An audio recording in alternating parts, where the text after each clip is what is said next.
church seldom celebrates the birth and the Nativity or the birth of any of the saints, except for Mary, for the Lord Jesus and John the Baptist.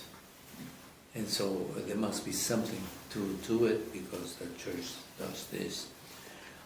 Let me see how far that goes.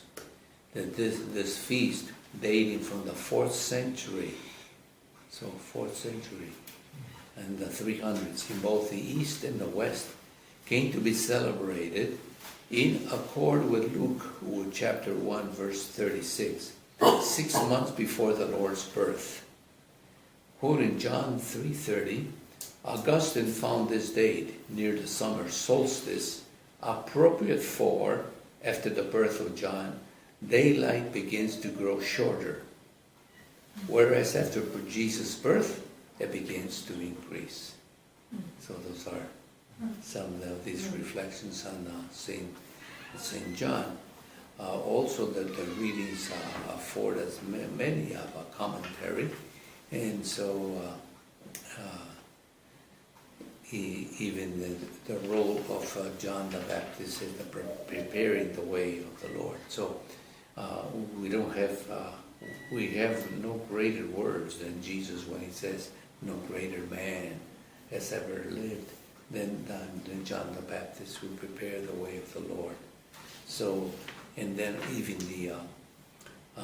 he's taking him to the temple and giving him his name is also very filled with many meanings and prodigies, in which, for instance, Zechariah is cured, and now he's able to speak and then prophesy and bless God. So it's so filled with omens of his greatness.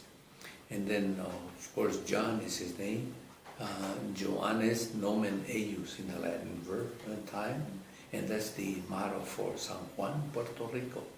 Nomen eius, Johannes nomen eius. So, and then it's, again, this is filled with many traditions in different countries, in different places.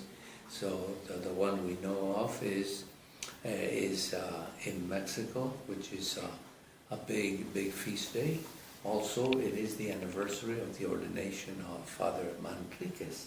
He was ordained on this very day, the 24th, in Guadalajara, in the year 2000. So it's a Jubilee child, a Jubilee priest.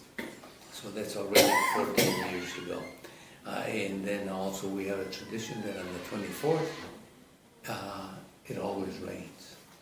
So, always rains. So that's our tradition of there as well. So let us then continue.